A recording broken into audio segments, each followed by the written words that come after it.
എൻ്റെ കുട്ടി പഠിച്ച് മിടുക്കനാവണം, നല്ല രീതിയിൽ വളരണം എന്ന് ആഗ്രഹിക്കുന്നവരാണ് ഞാൻ നിങ്ങളൊക്കെ.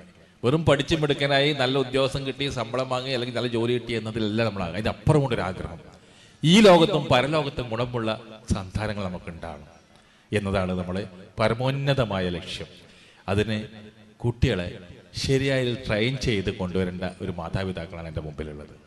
ഒരു കുട്ടി പഠിച്ച് മിടുക്കനായി നല്ല സ്വഭാവത്തിൽ, അതാണ് നല്ല സ്വഭാവത്തിൽ വളരണമെങ്കിൽ രണ്ട് തരം ആരോഗ്യം അത്യാവശ്യമാണ്. ഒന്ന് ശാരീരികാരോഗ്യം, മറ്റൊന്ന് മാനസികാരോഗ്യം. ശാരീരികാരോഗ്യം മാനസികാരോഗ്യം പരസ്പരം പൊരുത്തപ്പെട്ടതുമാണ്.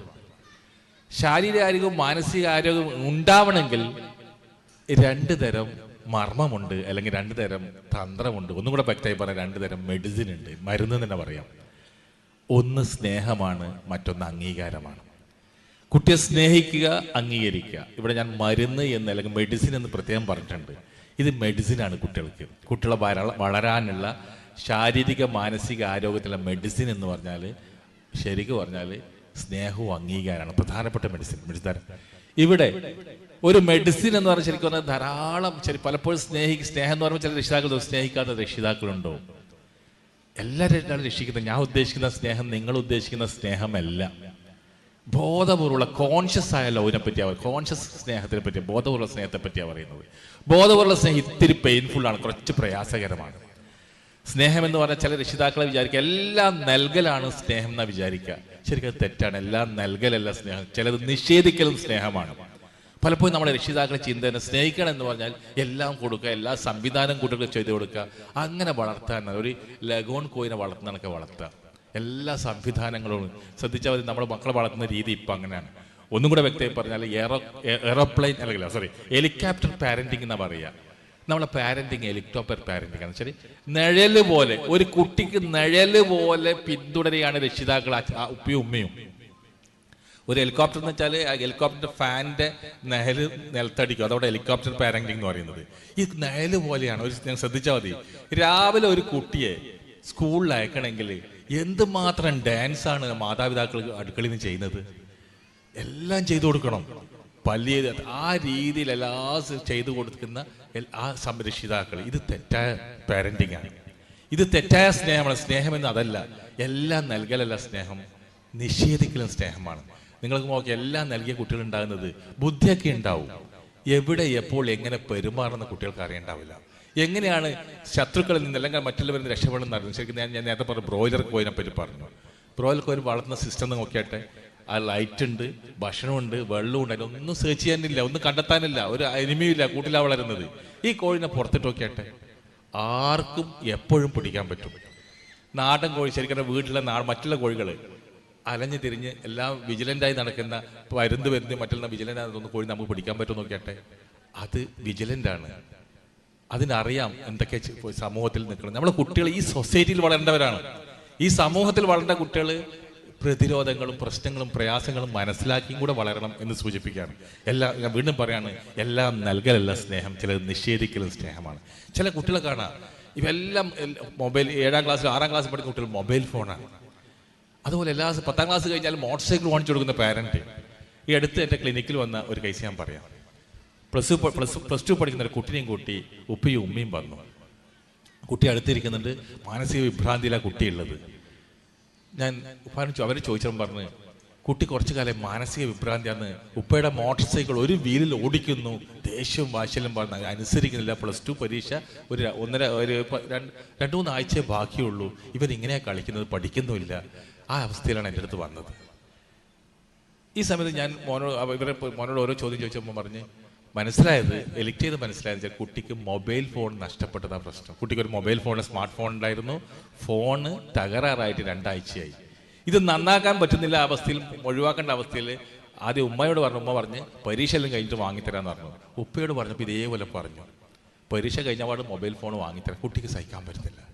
ഞാൻ കുട്ടിയോട് വെച്ച്, മോനെ ഉപ്പയും ഉമ്മയും മേടിച്ച് തരില്ല എന്ന് പറയുന്നില്ല, എനിക്ക് മേടിച്ച് തരുമെന്നാണ് പറയുന്നത്. പരീക്ഷ കഴിഞ്ഞാൽ എനിക്ക് മൊബൈൽ ഫോൺ മേടിച്ചിരുന്നു, പിന്നെ നീ എന്തിനാ ഇങ്ങനെ മാത്രം ടെൻഷൻ അടിക്കുന്നത്? അപ്പോൾ ഈ കുട്ടി പറഞ്ഞത് 2 ആഴ്ച പോയിട്ട് 2 മിനിറ്റ് എനിക്ക് മൊബൈലില്ലാതെ ജീവിക്കാൻ കഴിയില്ല. ഞാൻ ചോദിച്ചു, എന്തിനാ നിനക്ക് മൊബൈൽ? ഞാൻ ചോദിച്ചു, മോനെ നിനക്ക് പാട്ട് കേൾക്കാനാണോ? കുട്ടിയെ വളരെ പുച്ഛഭാവത്തിൽ പറഞ്ഞു, എനിക്കെന്താ ഐപോഡില്ലേ പാട്ട് കേൾക്കാൻ? ഞാൻ നിനക്ക് ഗെയിം കളിക്കാനാണോ? ഗെയിം കളിക്കാൻ ഞാൻ നൈസറി കുട്ടിയാണോ എന്ന് ചോദിച്ചു. പിന്നെ ഞാൻ ചോദിച്ചു, പിന്നെ എനിക്ക് ഫോൺ ചെയ്യാനാണോ? ഫോൺ ചെയ്യാൻ എനിക്ക് ലാൻഡ് ഫോൺ ഇല്ല വീട്ടിൽ. പിന്നെ എന്തിനാണ് എനിക്ക് ഫോൺ ചോദിച്ചപ്പോൾ കുട്ടി പറയാണ്, അവസാനം പറയാണ്, 3 രൂപക്കോ 5 രൂപക്കോ ഒന്ന് റീചാർജ് ചെയ്താൽ ഒരു രാത്രി മുഴുവനും കുട്ടിക്ക് നെറ്റിലേക്ക് ഇങ്ങനെ പോവാം. ഇത് ആസ്വദിച്ച് നിൽക്കുകയാണ് കുട്ടി. +2 പഠിക്കുന്ന കുട്ടി ഫുൾ ടൈം രാത്രി നെറ്റിലാണ്, എല്ലാ തിന്മകളും പഠിക്കുകയാണ്. ഇതിൻ്റെ ലഹരിയിലായിരുന്നു, അഡിക്ഷനിലായിരുന്നു ഈ കുട്ടി. ഇത് നഷ്ടപ്പെട്ടുണ്ടായ അഡിക്ഷനാണ് കുട്ടി കാണിച്ചത്. ഈ സമയത്ത് മൊബൈൽ കൊടുക്കാൻ പാടില്ല, നിയമപരമായി തെറ്റാണ്. ഞാൻ പറഞ്ഞു, ഒരു 18 വയസ്സിലെ കുട്ടികളെ ജുവനൈൽ ജസ്റ്റിസ് പോസ്റ്റിലിരിക്കുന്ന ഒരാളും കൂടിയാണ് ഞാൻ. കാരണം മൊബൈൽ കൊടുക്കുന്നത് തെറ്റാണ്, അത് ശിക്ഷാർഹമാണ്. ഈ കുട്ടിക്ക് മാനസിക വിഭ്രാന്തി ഇല്ലാതാക്കാൻ ഞാൻ രക്ഷിതാക്കളോട് തൽക്കാലം ഒരു മൊബൈൽ ഫോൺ പരീക്ഷ കഴിഞ്ഞക്കാലം കൊടുക്കുക. കാരണം വെച്ചാൽ ഇതൊരു അഡിക്ഷൻ ആയിട്ടുണ്ട്, പരീക്ഷ ഒന്നും ഇല്ലാത്ത അവസ്ഥ വരും എന്ന് പറഞ്ഞപ്പം ഞാൻ ഈ ഉമ്മ പറയാണ്, അങ്ങനെയാണെങ്കിൽ 6ാം ക്ലാസ്സിൽ പഠിക്കുന്ന മോളുണ്ട് കൂടെ, ഈ മോളെ മൊബൈൽ ഫോൺ തൽക്കാലം കൊടുക്കുക എന്നാണ്. ഇതാണ് നമ്മുടെ സമൂഹം. 6ാം ക്ലാസ്സിൽ പഠിക്കുന്ന കുട്ടിക്ക് മൊബൈൽ ഫോണാണ്. പിന്നീട് ആക്ഷേപ പ്രേമമാണെന്ന് മറ്റേതിൽ പറഞ്ഞ് തിരിച്ചു വരുമ്പോൾ പിന്നീടാണ് ഇതിൻ്റെ ഭവിഷ്യത്തൊക്കെ മനസ്സിലാകുന്നത്. ഇതാണ് ഇന്നത്തെ സമൂഹം. ഇവിടെ ശ്രദ്ധിക്കേണ്ടത് എന്താണ് നൽകേണ്ടത്, എന്താ നൽകിക്കൂടാ എന്ന് രക്ഷിതാക്കൾ മനസ്സിലാക്കണം. +2 കഴിഞ്ഞാൽ കുട്ടികൾക്ക് മാത്രം മോട്ടോർ സൈക്കിൾ ഒരു എടുത്തു വന്ന് +2 വരെ നല്ല മാർക്ക്, 10ാം ക്ലാസ്സിൽ നല്ല മാർക്ക് പാസ്സായി കുട്ടി +2 എത്തുക്കും മൊബൈൽ ഉപ്പ മോട്ടോർ സൈക്കിൾ മേടിച്ചു കൊടുക്കുകയാണ്. അവനക്ക് കുറച്ച് ദൂരെ പോകാനുണ്ട്, ബസ്സിന് പോകാൻ പ്രശ്നമാണ്. ശരിക്കും പറഞ്ഞാൽ 10ാം ക്ലാസ്സിൽ പഠിച്ചാൽ 18 വയസ്സിലെ കുട്ടികൾ മോട്ടോർ സൈക്കിൾ ഓടിക്കുന്നത് നിയമപരമായി തെറ്റാണ്. നമ്മൾ കോടതിയിൽ കയറുന്ന കേസാണ്. എന്തെങ്കിലും അപകടം പറ്റിയാൽ ശരിക്കും പറഞ്ഞാൽ വലിയ എമൗണ്ട് ഇതിൻ്റെ ലൈസൻസ് ഇല്ലാതെ അടക്കേണ്ടി വരുന്നതാണ്. ഇതൊക്കെ മാത്രമല്ല, കുട്ടികൾക്ക് മോട്ടോർ സൈക്കിൾ ഓടിക്കാൻ അറിയാതുകൊണ്ടോ നമ്മളെക്കാളും നന്നായി സ്മാർട്ടായി ഓടിക്കുമായിരിക്കും. പക്ഷെ ഒരു നിയമമുണ്ട് നാട്ടിൽ. ഇത്തരം കുട്ടികൾ, കൗമാരപ്രായമുള്ള കുട്ടികൾ, ഇത്തരം കുട്ടികൾ ഇത് ഉപയോഗിച്ച് കഴിഞ്ഞാൽ പ്രശ്നങ്ങൾ മനസ്സിലാക്കിയിട്ട് ഇതൊക്കെ നിയന്ത്രിക്കുന്നത്. ഇതിന് നമ്മളെ രക്ഷിതാക്കൾ സപ്പോർട്ട് ചെയ്യണം. ഇത് എല്ലാം നൽകലാണ് സ്നേഹമെന്ന് ചിന്തിക്കുന്നത് തെറ്റാണ് എന്നാണ് ഞാൻ സൂചിപ്പിച്ചത്. അതുപോലെ ഞാൻ പറഞ്ഞ സ്നേഹിക്കുക, അതുപോലെ അംഗീകരിക്കൽ വേറൊരു പ്രശ്നം. ലോകത്തിലെ ഏറ്റവും വലിയ പിശുക്കന്മാരാര് എന്ന് എന്നോട് ചോദിച്ചാൽ ഞാൻ പറയും, ഒന്നാമത് രക്ഷിതാക്കളാണ്. സമ്പത്ത് ചെലവാക്കുന്നതിനല്ല, ഒരു നല്ല വാക്ക് പറയുന്നതില്ല. രണ്ടാമത് ടീച്ചേഴ്സാണ്. നിങ്ങൾ ശ്രദ്ധിച്ചാൽ മതി, നിങ്ങളെ കുട്ടി ചെറിയ ക്ലാസ്സിൽ പഠിക്കുന്ന, വലിയ ക്ലാസ് ഒരു വിഷയത്തിൽ മാത്സിൽ 3 മാർക്കുമായി നിങ്ങൾ ഓടി വരികയാണ്. ഉമ്മ അല്ല ഉപ്പ എനിക്ക് 3 മാർക്ക് 100-ലാന്ന് വിചാരിച്ചു. എന്തായിരിക്കും നിങ്ങളുടെ മാനസികാവസ്ഥ?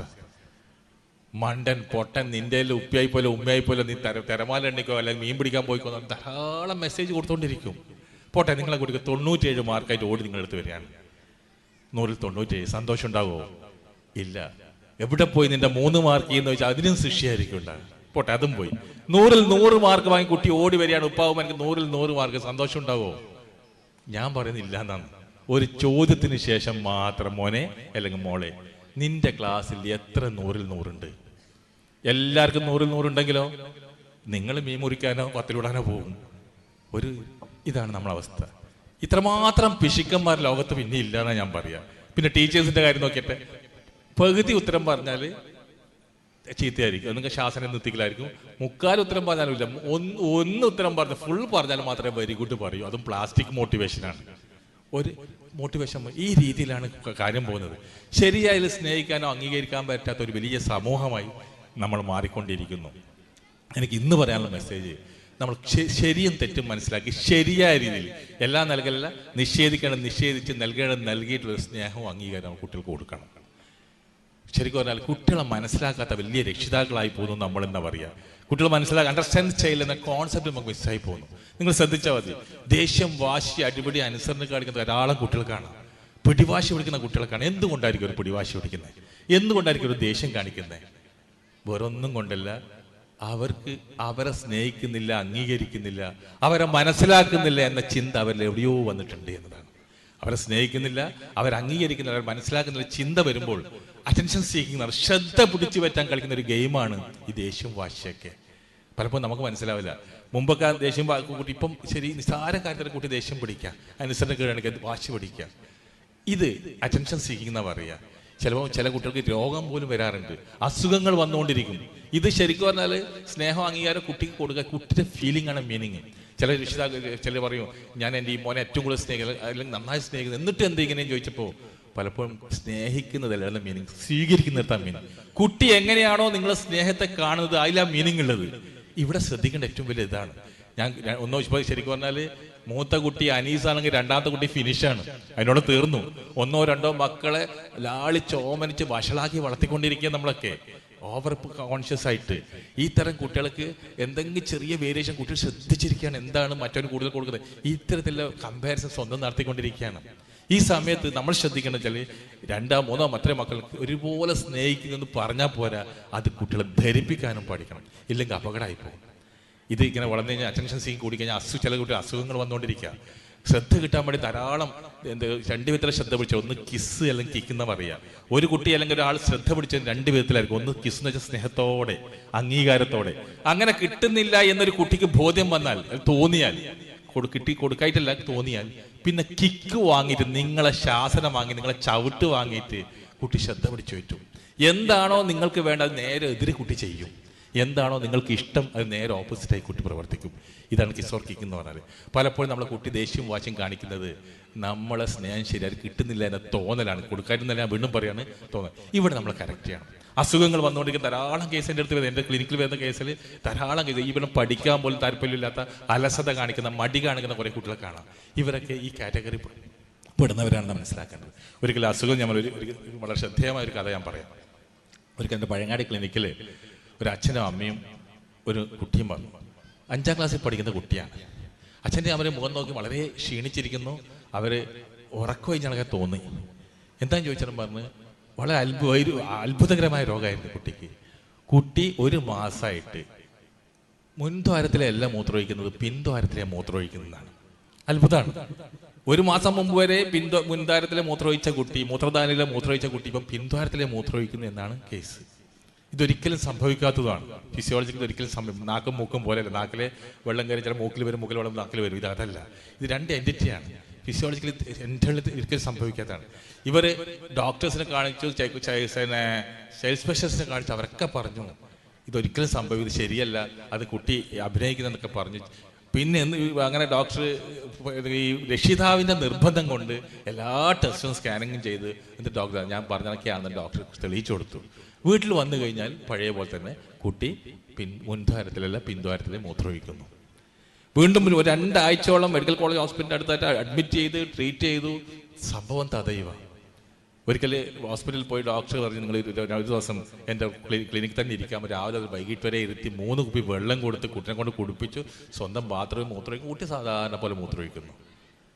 വീട്ടിലെത്തിയാൽ മൂത്രമൊഴിക്കുന്നത് മലദ്വാരത്തിലെയാണ്. ഈ അവസ്ഥയിൽ അവസാനം ഡോക്ടർ ഇത് സൈക്കോളജിക്കൽ പ്രോബ്ലം ആയിരിക്കും, ഒരു സൈക്കോളജിസ്റ്റിനെ കാണിക്കാൻ എൻ്റെ അടുത്ത് വന്നതാണ്. കണ്ടപാടെന്ന് എനിക്ക് സംഭവത്തിൻ്റെ ഗൗരവം മനസ്സിലായി. ഇത് അറ്റൻഷൻ സീക്കിങ്ങായി ബന്ധപ്പെട്ടതാണ്. ഞാൻ മോനോട് വെച്ചു, മോനെ നീ മുൻദ്വാരത്തിലാണ്, എന്താ സംഭവിക്കുന്നത്, എനിക്കൊന്നും അറിയില്ല, എനിക്ക് ഇങ്ങനെ സംഭവിക്കുന്നു എന്ന് എനിക്ക് അറിയുള്ളൂ. ഞാൻ ശ്രമിക്കുന്നത് സാധാരണ പോലെ എനിക്ക് ഇങ്ങനെയാണ് സംഭവിക്കുന്നത് എന്ന് പറയുന്നു. ഞാൻ ചോദിച്ചു, മോനെ എനിക്ക് അച്ഛനും അമ്മക്ക് ഏറ്റവും ഇഷ്ടമാരെയാണ്? കുട്ടി പറഞ്ഞ വാക്ക് വളരെ സീരിയസ് ആയി പറയാണ്, എന്നെ അവർക്ക് ഇഷ്ടേ അല്ല. അനിയത്തിയുണ്ട്, അനിയത്തിൻ്റെ പേര് പറഞ്ഞു, അവളെ ഭയങ്കര ഇഷ്ടമാണ്, അവളെ തൊട്ടുകൂടെ എനിക്ക്, അവളെ തൊട്ട എന്നെ അടിക്കും, അവളെ ഇതാക്കിയ ഈ രീതിയിൽ കുട്ടി പ്രതികരിച്ചുകൊണ്ടേയിരിക്കുകയാണ്. എൻ്റെ അവരോട് ഉറക്കൂല, അവളെ കെട്ടിപ്പിടിച്ച് ഉറങ്ങുന്നതിലും പറയുമ്പോൾ ഇങ്ങനെ വാചാലനാകുകയാണ്. സംഭവത്തിൻ്റെ ഗൗരവം എന്താണെന്ന് മനസ്സിലായി. ഞാൻ അച്ഛനമ്മ പറഞ്ഞു, നിങ്ങൾ ഇന്ന് കുട്ടിനെയും കൂടി പോയിക്കോളൂ, ശനിയാഴ്ച ആയിരുന്നു, ഇതുപോലെ ശനിയാഴ്ച ദിവസമായിരുന്നു, ഞാൻ വൈകിട്ട് വരെ ക്ലിനിക്കിൽ നിങ്ങൾ പോയിട്ട് കുട്ടി ബാത്റൂം കയറും, പുറത്തുനിന്ന് ജലം തുറന്ന് എന്താ ചെയ്യുന്ന നോക്കിയിട്ട് ഇന്നലെ വേറെ ദിവസം വന്നെന്ന് പറഞ്ഞു. വൈകിട്ടാകുമ്പോൾ ഇവർ തിരിച്ചു വരികയാണ്. സംഭവിച്ചതെന്ന് വെച്ചാൽ അച്ഛൻ എന്ത് ചെയ്തു, ജനലിൻ്റെ ബാത്റൂമിൻ്റെ വാതിലൊക്കെ തുറന്ന്, ബാക്കിലത്തെ വാതിൽ തുറന്നു വെച്ചു. കുട്ടി ടോയ്ലറ്റിൽ ടോയ്ലറ്റ് വൃത്തിയാക്കിയതിന് ശേഷം കുട്ടി ചെയ്യുന്ന എന്താണെന്ന് അറിയോ, ഈ പൈപ്പ് എടുത്തിട്ട് മലദ്വാരത്തിൽ വെള്ളം അടിച്ച് കയറ്റുകയാണ്. എന്നിട്ട് പുറത്ത് വന്ന് അമ്മേതാ ഞാൻ മലദ്വാരത്തിൽ മൂത്രമൊഴിക്കുന്നു എന്ന് കാണിച്ചു കൊടുക്കുകയാണ്. അവരുടെ മുഖത്തൊരു ആശ്വാസം കണ്ടു.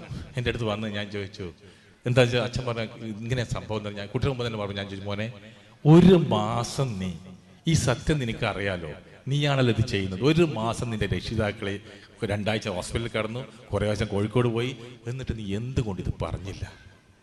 ഇവൻ പറഞ്ഞൊരു വാക്കുണ്ട്, സ്മാർട്ടായ കുട്ടിയാണ്. അങ്ങനെ തന്നെ പറഞ്ഞു, എന്നോട് പറഞ്ഞു, നിങ്ങൾ മനസ്സിലാക്കേണ്ടതെന്ന് വെച്ചാൽ, കുട്ടി പറഞ്ഞ വാക്കാണ് സാർ, നിങ്ങൾ മനസ്സിലാക്കേണ്ടതെന്ന് വെച്ചാൽ ഈ 1 മാസമാണ് ഞാൻ രാജാവിൻ്റെ മോനെ പോലെ ജീവിച്ചതെന്നാണ്. 1 മാസം. അപ്പൊ ഞാൻ ചിന്ത ഇതാണ് അവന് ശ്രദ്ധ കിട്ടാൻ വേണ്ടി കളിച്ച ഉപബോധ മനസ്സിലെ ഗെയിമാണിത്. ഇതാണ് അറ്റൻഷൻ സീക്ക് എന്ന് പറയുക. ഇത്തരം കുട്ടികൾ ധാരാളം അസുഖങ്ങൾ, ചില മുമ്പ് നിങ്ങൾ ശ്രദ്ധിച്ചാൽ അസുഖങ്ങൾ ധാരാളം റിപ്പീറ്റായി വന്നുകൊണ്ടിരിക്കുന്ന കുട്ടികൾക്ക് ശ്രദ്ധ കിട്ടൽ കുറവുണ്ട്. എന്ന് മനസ്സിലാക്കുക. നമ്മൾ കുട്ടികളെ ശ്രദ്ധിക്കണം, അഥവാ ശരിയായി സ്നേഹിക്കണം, അംഗീകരിക്കണം സൂചിപ്പിക്കുകയാണ് ഞാൻ പറഞ്ഞത്. ഈ രീതിയിൽ കുട്ടികളെ മനസ്സിലാക്കി പെരുമാറാൻ നമുക്ക് പറ്റണം എന്നാണ്.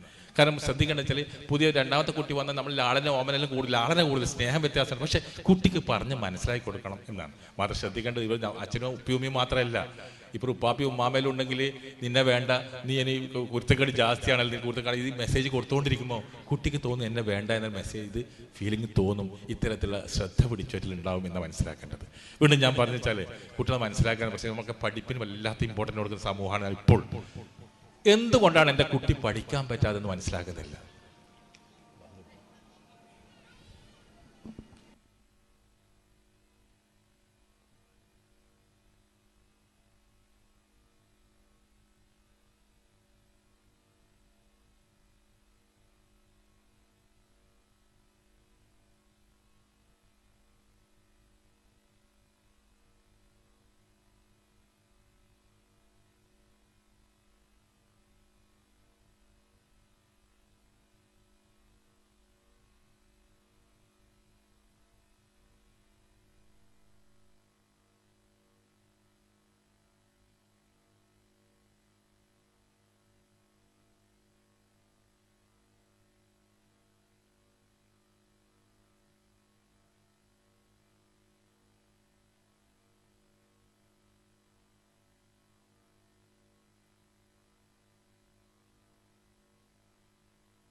നമ്മൾ പലപ്പോഴും ശരിക്കും ശ്രദ്ധിക്കേണ്ടത്, നമ്മൾ പലപ്പോഴും നമ്മളെ കുട്ടികൾ പഠിക്കാൻ വലിയ ഇമ്പോർട്ടൻറ്റ് കൊടുക്കുന്ന ഒരു സമൂഹമാണ് ഇപ്പോൾ നമ്മൾ.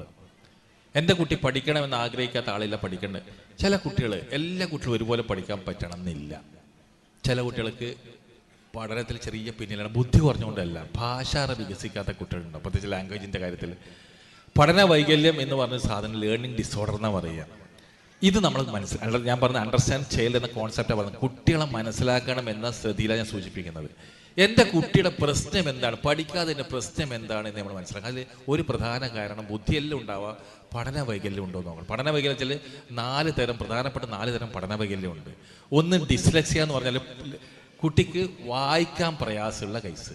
ചില കുട്ടികൾക്ക് നന്നായി കാണാപ്പുറം വായിക്കുന്നുണ്ടാവും, അക്ഷരങ്ങൾ കൂട്ടി വായിക്കുമ്പോൾ അബദ്ധങ്ങൾ വരുന്ന കുട്ടികളുണ്ടാവും, സ്പീഡായി വായിക്കാൻ പറ്റാത്ത കുട്ടികൾ.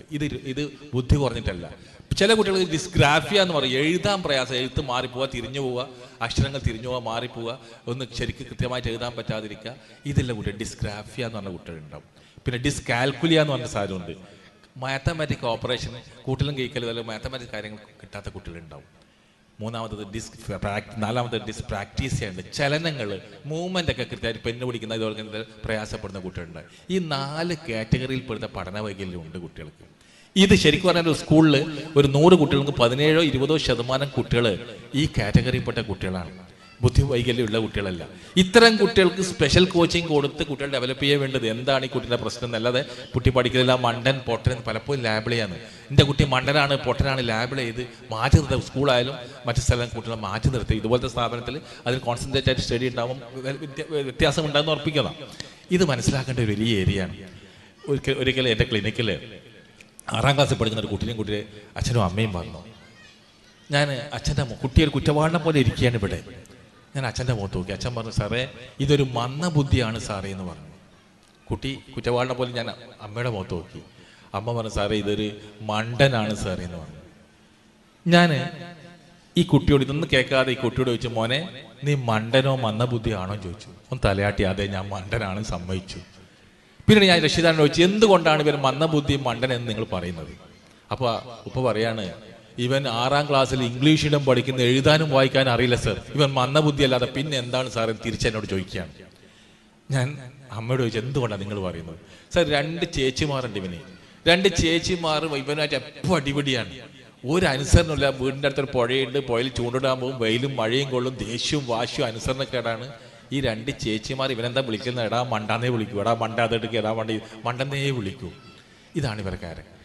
ഞാൻ ഇവനെ ഓറലായിട്ടൊന്ന് മെമ്മറിയൊക്കെ ടെസ്റ്റ് ചെയ്തു. ജസ്റ്റ് കിട്ടാത്ത പോലെ ഓർത്തിട്ടെല്ലാം പറയും. ബുദ്ധിപരമായ ഒരു വൈകല്യം ഇവന് കാണുന്നില്ല, ബുദ്ധി ഓക്കെയാണ്.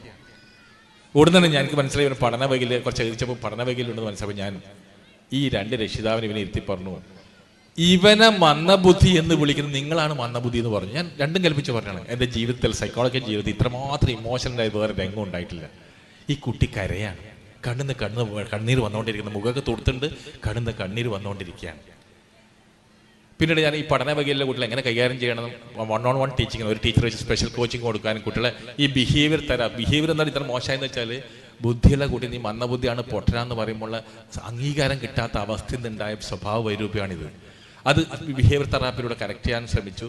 4-ാമത്തെ സിറ്റിങ്ങിൽ ഉപ്പയും ഉമ്മയും അല്ലെങ്കിൽ വളരെ സന്തോഷത്തിലാണ് വന്നത്. കുട്ടിയും ഹാപ്പിയാണ്. അപ്പോൾ കുറച്ചൊക്കെ എഴുതാൻ തുടങ്ങിയിട്ടുണ്ട്. ഇപ്പോൾ സ്വഭാവം നല്ല ചേച്ചിമാരെല്ലായിട്ട് നല്ല സ്വഭാവത്തിലാണ്. ഇപ്പം മിടുക്കനായിട്ടുണ്ട്, നല്ല സ്വഭാവം. ഇവർ പറഞ്ഞാണ്. ഈ സമയത്ത് ഞാൻ ഈ കുട്ടിയോട് വെച്ചു, മോനെ നീ ആദ്യം എൻ്റെ അടുത്ത് വന്നപ്പം കരഞ്ഞിനല്ലോ, നീ എന്തിനാ കരഞ്ഞത്? അപ്പം ഈ കുട്ടി പറഞ്ഞൊരു വാക്കുണ്ട്, എനിക്ക് ബുദ്ധിയുണ്ടെന്ന് ആദ്യം പറഞ്ഞ നിങ്ങളാന്നാ പറഞ്ഞേ. ശരിയാണ്, ഞാനാ ബുദ്ധി. ഇവനെ മന്ദബുദ്ധി എന്ന് പറഞ്ഞാൽ നിങ്ങളാ മന്ദബുദ്ധി എന്ന് പറഞ്ഞാൽ ഇതാണ് ഇവനെ ഈ ശ്രദ്ധിക്കേണ്ടത്. ഇവൻ കരഞ്ഞത് പിന്നെ സങ്കടം കൊണ്ടല്ല, സന്തോഷം കൊണ്ടാണ് കരഞ്ഞത്. ജീവിതത്തിൽ ആദ്യമായിട്ട് അവന് ബുദ്ധിയുണ്ടെന്ന് സമ്മതിച്ചതാണ്. ഇവിടെ ശ്രദ്ധിക്കേണ്ടത് അംഗീകാരം വളരെ പ്രധാനപ്പെട്ടതാണ്. പലപ്പോഴും നമ്മളെ കുറ്റം കണ്ടെത്തുന്ന ഒരു വലിയ വിഭാഗമായി രക്ഷിതാക്കൾ മാറുന്നു എന്നാണ്. നമ്മൾ കുറ്റം കുറയ്ക്കുക. കുറ്റങ്ങളില്ലാത്ത കുട്ടികളുണ്ടാവില്ല. കുട്ടികൾ എന്നെപ്പോലെ പല രക്ഷിതാക്കളും ഓവർ സ്ട്രിക്റ്റ്, അങ്ങനെ ഇവിടെ പറ്റില്ല, നോ എന്ന് പറയും. ചിലത് നമ്മൾ അനുവദിക്കുകയും കുട്ടികളെ ശരിയായ ഇതിൽ സ്നേഹിക്കാൻ നമ്മൾ മനസ്സിൽ പഠിക്കണം എന്നാണ് ഞാൻ സൂചിപ്പിച്ചത്. ഇവിടെ അതുപോലെ തന്നെ കുട്ടികളെ അംഗീകരിക്കുന്ന കാര്യം ഞാൻ സൂചിപ്പിച്ചു. അതുപോലെ കുട്ടികൾക്ക് ഉണ്ടാകുന്ന വേറൊരു പ്രശ്നമാണ് ഈ ഫോബിയ എന്ന് പറയും, യുക്തിരഹിത ഭയം എന്ന് പറയും. യുക്തിരഹിത ഭയമുള്ള കുട്ടികളെ കാണാം. പേടിയാണ് കുട്ടികൾക്കുള്ളത്. വീട് നന്നായി പഠിക്കുന്ന, സ്കൂളിൽ പോയി കഴിഞ്ഞാൽ ചോദിച്ച ഉത്തരം കിട്ടാത്ത കുട്ടികൾ കാണാം. എണീച്ച് നിൽക്കാൻ പറ്റാത്ത, ആൾക്കാരെ മുഖത്ത് നോക്കാൻ പറ്റാത്ത കുട്ടികൾ കാണാം. ഇതൊക്കെ ഒന്നിനും കൊള്ളാത്ത കുട്ടികളല്ല, ബുദ്ധിപരമായി നല്ല ഫിറ്റായ കുട്ടികൾ തന്നെയായിരിക്കും. സോഷ്യൽ ഫോബിയുള്ള കുട്ടികൾക്ക് ആൾക്കാർ ഇടപെടുന്ന പേടിയും മടിയും നാണമുണ്ടാവും. ഇതെന്താ എൻ്റെ കുട്ടിക്ക് എന്താ പ്രശ്നം ചെറുപ്പത്തിൽ തന്നെ മനസ്സിലായി നമുക്ക് കറക്റ്റ് ചെയ്യാൻ പറ്റും. ചിലപ്പോൾ ഓവർ സ്ട്രിക്റ്റായ രക്ഷിതാക്കൾക്ക് പേടിയുള്ള കുട്ടികളുണ്ടാവും. അവർ സ്മാർട്ടായിരിക്കില്ല. ടീച്ചേഴ്സിൻ്റെ മുമ്പിൽ അവർ പേടിക്കും. മറ്റുള്ളവരെ കണ്ടാൽ കുടുംബാംഗങ്ങളെ പേടിക്കുന്ന കുട്ടികളെ കാണാം. സോഷ്യൽ ഫോബിയ എന്ന് പറയുക. ഇത് ശ്രദ്ധിക്കേണ്ടതാണ്. കുട്ടിക്കാലത്ത് ആവശ്യത്തിന് കണക്കായ ഫ്രീഡം കൊടുക്കുകയും ഫ്രീഡം കൊടുക്കണമെന്നാണ് പറയുന്നത്. വേണ്ടാണ്ട് മർദ്ദിക്കുന്ന, വേണ്ടാണ്ട് ശാസിക്കുന്ന, തൊട്ടേനെടുത്തതിനൊക്കെ നിയന്ത്രണം വെക്കുന്ന രക്ഷിതാക്കളിൽ നിന്നുണ്ടാകുന്ന ഇത്തരം തോഴന്മാരായ കുട്ടികളുണ്ടാവും. മറുവശം ശ്രദ്ധിക്കേണ്ടത് വെച്ചാൽ ഇപ്പം കുറച്ചും കൂടെ വലുത് സോഷ്യൽ മീഡിയ വല്ലാതെ അതിപ്രസരം വന്നപ്പോൾ കുട്ടികളെന്ന് വെച്ചാൽ മൊബൈലിൽ എത്ര വേണമെങ്കിലും ചാറ്റിങ് ചെയ്യും. അടുത്തുള്ള സ്വന്തം ആൾക്കാർ മുഖത്ത് നോക്കി സംസാരിക്കാൻ പറ്റാത്ത ഒരവസ്ഥ വന്നിട്ടുണ്ട്. സോഷ്യൽ ഫോബിയ എന്നറിയാം. ഇതിൽ നമ്മൾ ശ്രദ്ധിക്കണം. നമ്മളെ കുട്ടികളെ സ്മാർട്ടാക്കാൻ നമ്മളത് സ്മാർട്ടാണ്. രക്ഷിതാക്കൾ സ്മാർട്ടാണ്. കുട്ടികളായിട്ട് സ്മാർട്ടായി സംസാരിക്കാനും ശരിയായ കുട്ടികളെ ബോധവൽക്കരിക്കാനും നമുക്ക് പറ്റണം. ഫോബിയ കുറേ തരത്തിലുണ്ട്. ശരിക്കും പറഞ്ഞാൽ പ്രേതപ്പേടി, കള്ളനപ്പേടി, അതുപോലെ ധാരാളം പേടി കുട്ടികൾ ഉണ്ടാക്കുന്ന വേറെ ആരുമല്ല, നമ്മൾ രക്ഷിതാക്കളാണ്. നമ്മൾ ശ്രദ്ധിച്ചാൽ നിങ്ങളെ കുട്ടി പഠിക്കുന്നില്ലെങ്കിൽ നമ്മൾ പലപ്പോഴും പറയാതെ കള്ളം വരുന്നുണ്ട്, മാമ്പൂച്ച വരുന്നുണ്ട്, പ്രേതം വരുന്നുണ്ട്, ഇങ്ങനെ പേടിപ്പിച്ചിട്ടാണ് ഭക്ഷണം. ഇയാൾ പഠിച്ചിട്ടില്ലെങ്കിൽ ഭക്ഷണം കൊടുക്കാൻ പോലും മാമ്പൂച്ച വരുന്നത് ഇപ്പോൾ പേടിപ്പിച്ചാണ് ഭക്ഷണം കൊടുക്കുക. ഈ കാലത്ത് പോലും പ്രേതത്തെ പേടിക്കുന്ന അവസ്ഥയുണ്ട് ഇപ്പോൾ നമ്മൾ ചെറിയ കൊച്ചു കുട്ടികൾക്ക്. ഈ അടുത്ത് 2-3 വർഷം മുമ്പ് ഈ ബ്ലാക്ക് മെയിം വന്നല്ലോ. ബ്ലാക്ക് മെയിം വന്നപ്പോൾ എത്ര കുട്ടികളും രക്ഷിതാക്കളും എൻ്റെ അടുത്ത് വന്നെന്നറിയോ? പേടി കാരണം. ചില കുട്ടികൾ ബ്ലാക്ക് മെയിനെ കണ്ടാളുണ്ട്, കാണാൻ പോകുന്ന ആളുണ്ടായിരുന്നു. ആരാ ഇത് ഉണ്ടാക്കിയത്? ഈ അവസ്ഥയിലാണ് നമ്മൾ, കുട്ടികളെ പേടിപ്പിക്കുന്ന അവസ്ഥയിലാണ്. ഞാൻ നിർത്തിയാണ്. കാരണം നിങ്ങളെ സമയം ഇന്ന് പ്രസംഗിച്ചിട്ട് നിങ്ങളെ ശല്യം പെടുന്ന സമയം നിങ്ങളെ കുട്ടികളെ പരിപാടിയും കോൺവൊക്കേഷനുള്ള കുട്ടികൾ തന്നിരിക്കുകയാണ്. ശ്രദ്ധിക്കണം വെച്ചാൽ നമ്മൾ കുട്ടികളെ മനസ്സിലാക്കി പെരുമാറണം എന്ന് മാത്രമേ ഞാൻ സൂചിപ്പിക്കുന്നത്. കുട്ടികളെ മോഡൽ വേറെ ആരുമല്ല. കുട്ടികളെ മോഡൽ നമ്മൾ രക്ഷിതാക്കളാണ്. പലപ്പോഴും നമ്മൾ മോഡലാക്കുന്നത് നെഹ്റുവിനെയും മഹാത്മാഗാന്ധിനെയും മറ്റു കുറേ പ്രഗത്ഭരായ ആൾക്കാരെ പോലെ അവരല്ല ഫസ്റ്റ് മോഡൽ. നമ്മളെ മോഡൽ, എൻ്റെ കുട്ടിയുടെ മോഡൽ ഞാനാണ്, എൻ്റെ ഭാര്യയും എൻ്റെ സമൂഹവും ആണ് മോഡൽ. ഞാനൊരു മോഡലായിരുന്നു മാത്രമേ കുട്ടികൾ നല്ല രീതിയിൽ വളരൂ എന്നാണ് മനസ്സിലാക്കേണ്ടത്. പലപ്പോഴും നമ്മൾ ശ്രദ്ധിക്കേണ്ടത്, നമ്മളെ കുട്ടികൾ നമ്മൾ പറഞ്ഞ അനുസരിക്കാറുണ്ടോ? പല കുട്ടികളും അനുസരിക്കാറില്ല. എന്തുകൊണ്ടാണ് എൻ്റെ കുട്ടി ഞാൻ പറഞ്ഞ അനുസരിക്കാത്തത്? എന്തുകൊണ്ടാണ് ഞാൻ എൻ്റെ പറഞ്ഞ അനുസരിക്കാത്തത്? എൻ്റെ കുട്ടിക്ക് ഞാനൊരു മോഡലല്ല എന്നതാണ്, ഞാനൊരു മാതൃകയല്ല കുട്ടിക്ക്. നമ്മൾ കോൺട്രഡിക്ഷൻ ഉണ്ടാക്കുന്നു, വൈരൂപ്യം ഉണ്ടാക്കുന്നു, വൈരുദ്ധ്യം ഉണ്ടാക്കുന്നു എന്നാണ് പലപ്പോഴും രക്ഷിതാക്കൾ നമ്മൾ വൈരുദ്ധ്യം ഉണ്ടാക്കുന്നത്. നമ്മൾ പറയുന്നതല്ല നമ്മൾ പ്രവർത്തിക്കുന്നത്. നമ്മൾ പറയുന്നത് പ്രവർത്തിക്കാത്ത കുട്ടികൾ നമ്മൾ അനുസരിക്കില്ല എന്ന് മാത്രം മനസ്സിലാക്കുക. ഉദാഹരണത്തിന് പലപ്പോഴും നമ്മൾ മോനെ കള്ളം പറയരുത്, കക്കരുത്, കള്ളം പറയരുത്, കക്കരുത് എന്നൊക്കെ നമ്മൾ പറയാറുണ്ട്. നമ്മൾ കള്ളം പറയാറുണ്ടോ? കള്ളം പറയാതിരിക്കാറുണ്ടോ? കള്ളം പറയാതിരിക്കാറുണ്ടോ? ഇല്ല. ഉദാഹരണം ഞാൻ പറയാം. നിങ്ങളെ കുട്ടിയെ മോനോട് പറയാന്ന്, മോനെ ഞാൻ നാളെ രാവിലെ 7 മണിക്ക് നിന്നെ വിളിക്കും. ചെറിയ കുട്ടിയാണ്, 8 മണിക്കാണ് ബസ്, പലപ്പോഴും നീ ലേറ്റ് ആകുന്നു, നാളെ ഞാൻ രാവിലെ നിന്നെ വിളിക്കുമെന്ന് പറയാം. നിങ്ങൾ 7 മണിക്ക് പോയിട്ട് കുട്ടീനെ വിളിക്കുകയാണ്. എത്ര മണിന്ന് പറഞ്ഞാൽ നിങ്ങൾ വിളിക്കലുണ്ടാകാം? 7 മണിയെന്ന് പറഞ്ഞ് വിളിക്കോ? ഇല്ലതാ, 7:30 മണിയായി, 8 മണിയാകാൻ പോകുന്നു, ഇപ്പം ബസ് വരും. കുട്ടി എണീച്ച് നോക്കുമ്പോൾ 7 മണിയാണ്. എൻ്റെ മാതാപിതാക്കൾ മനോഹരമായി കള്ളം പറയാൻ പറ്റും, പിന്നെ എനിക്കെന്തുകൊണ്ട് പറഞ്ഞുകൂടാ? ഒരു മെസ്സേജാണ് കിട്ടുന്നത്, എന്നിട്ട് പറഞ്ഞിട്ട് മോനെ കള്ളം പറയാൻ പാടില്ല. ഇതാണ് ഇത്തരത്തിൽ നമ്മൾ ചെയ്യുന്നതല്ല പ്രവർത്തിക്കുക. ഈ കുട്ടികൾക്ക് കോൺട്രഡിക്ഷൻ ഉണ്ടാക്കിയാണ്. ഒരു കഥയും കൂടെ പറഞ്ഞ് ഞാൻ നിർത്തിയാണ്. 5 മിനിറ്റ് എനിക്ക് സമയമുള്ളൂ എന്നിട്ട് ഓർഡർ വന്നിട്ടുണ്ട്. ശരിക്കും പറഞ്ഞാൽ 5ാം ക്ലാസ്സിൽ പഠിക്കുന്ന ഒരു കുട്ടി വായി തുറന്ന കള്ളം മാത്രമേ പറയുന്നുള്ളൂ എന്നാണ് രക്ഷിതാവിൻ്റെ ടീച്ചേഴ്സിൻ്റെ കംപ്ലയിൻറ്റ്. പ്രിൻസിപ്പളെ കൊണ്ടുപോയി പ്രിൻസിപ്പളും പറഞ്ഞ് ഈ കുട്ടി, പ്രിൻസിപ്പൾ ധാരാളം ഉപദേശിച്ചു, മോനെ കള്ളം പറയത് വളരെ മോശം സ്വഭാവമാണ്, അത് മോശമാണ്, മോനെ പോലത്തെ കുട്ടി പറ്റാൻ കുറേ ഉപദേശിച്ചിട്ട് കുട്ടി കള്ളം മാത്രമേ പറയുന്നുള്ളൂ എന്നാണ് ടീച്ചേഴ്സിൻ്റെ കംപ്ലയിൻറ്റ്. ഒരു ദിവസം ഒരു രക്ഷിതാവ് വന്നു, നല്ല താടിയും നിസ്കാരത്താകുമ്പോഴുള്ള ഉപ്പയോട് പ്രിൻസിപ്പൾ പറഞ്ഞു, നിങ്ങളെ മോൻ വല്ലാണ്ട് കള്ളം പറയുന്നെന്ന് ടീച്ചേഴ്സിന് കംപ്ലയിൻ്റ് ഉണ്ട്, ഞങ്ങൾ ധാരാളം ഉപദേശിച്ചു, നിങ്ങളൊന്ന് ഉപദേശിക്കണം എന്ന് പറഞ്ഞു. അദ്ദേഹത്തിന് ഇഷ്ടപ്പെട്ടില്ല. അദ്ദേഹം പറഞ്ഞു, ഞാൻ കള്ളം പറയാറില്ല, ഇവൻ്റെ ഉമ്മ കള്ളം പറയാറില്ല, പിന്നെ എവിടുന്ന് പഠിച്ച് കള്ളം പറയാൻ? സാധാരണ നമ്മളിടാൻ നിങ്ങൾ സ്കൂളിൽ തന്നെയെന്നുള്ള അർത്ഥത്തിലാണ് പറയുന്നത്. പക്ഷേ ഇദ്ദേഹം ദേഷ്യം പിടിക്കണം, മോനോട് കുറേ അവിടെ തന്നെ ഉപദേശം